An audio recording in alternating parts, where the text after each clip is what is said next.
Hello everyone, welcome to the channel. So in this video I'll be explaining you about how to calculate the cyclomatic complexity for any given program.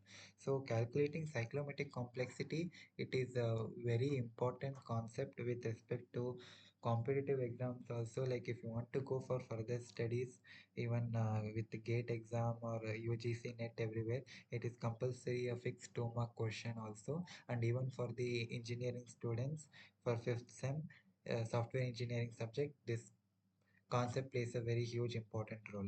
So it is a compulsory and most important question which we can expect.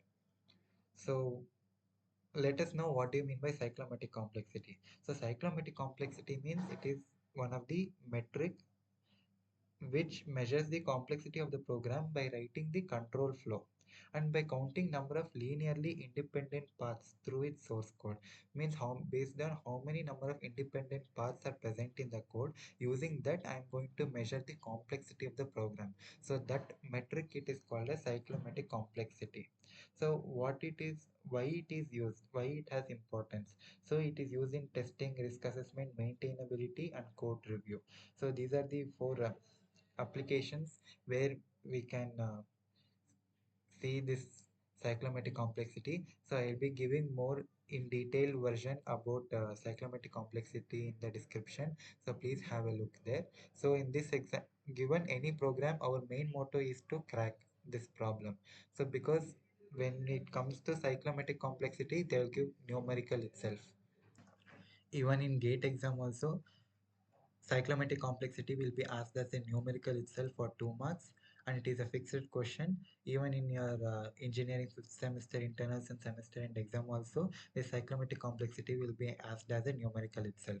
So given any program, how to determine its cyclomatic complexity. So this concept, it is very simple. So let me deal with the simple program first, and then in the upcoming video I'll be dealing with the complex programs and we will determine the cyclomatic complexity.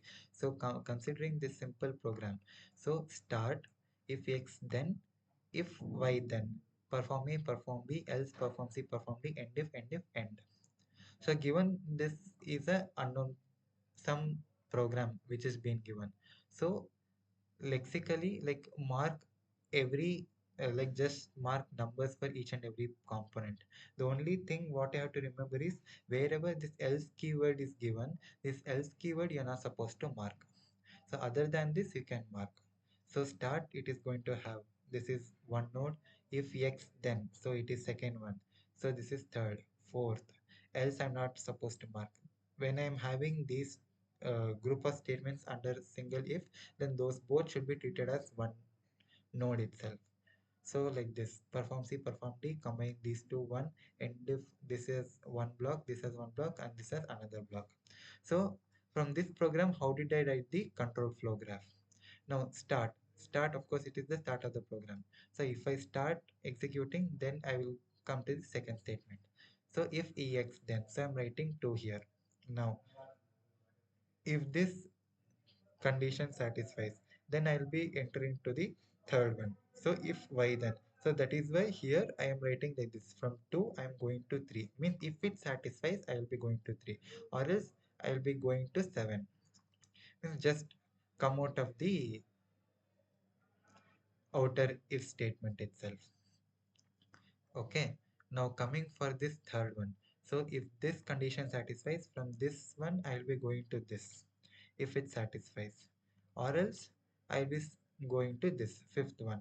So write like this.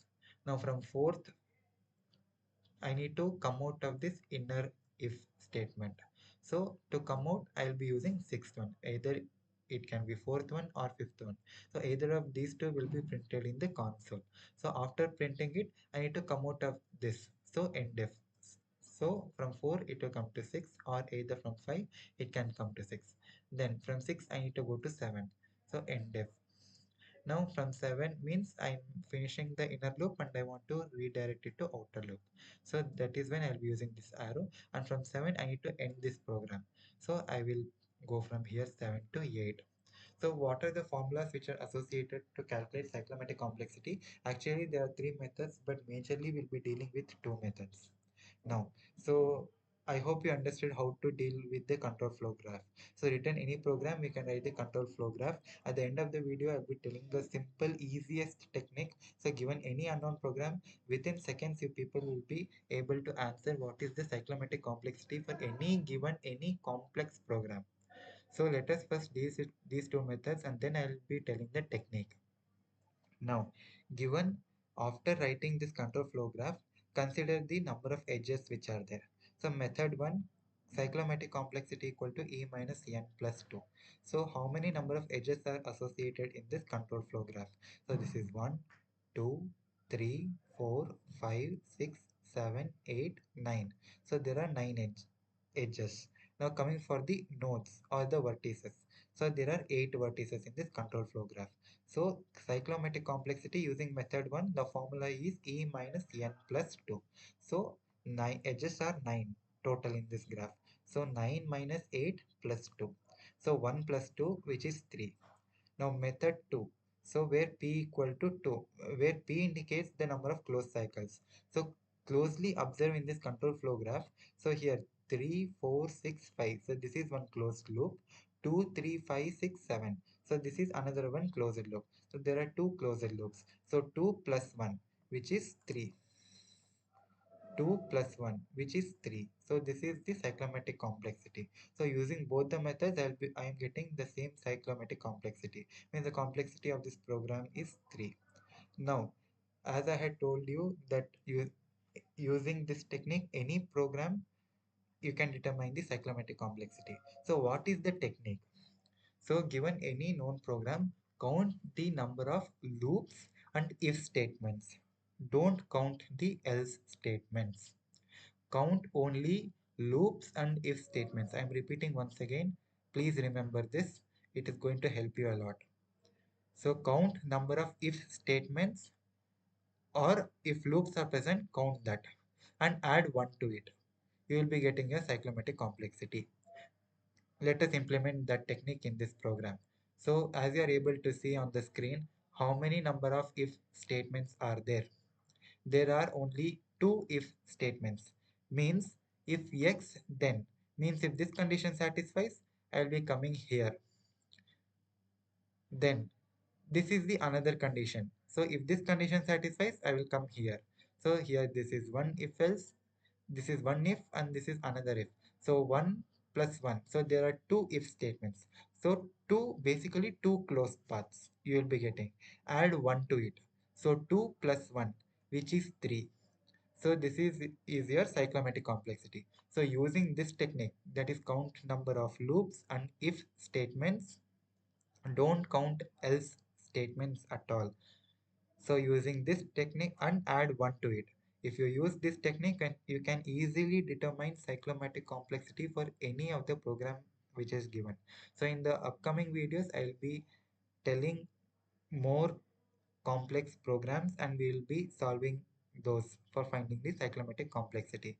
So as of now, this is just a simple program to just give a introduction of cyclomatic complexity. So in the upcoming videos, I will be telling in more and more detail how, like what type of programs, for example, for bubble sort, quick sort, and largest of three numbers, everything. So for these type of sorting algorithms, searching algorithms, we will be calculating the cyclomatic complexity. So keep sharing this video to everyone such that you will be getting to know all these type of short techniques and hacks which will be helpful for you during your examinations.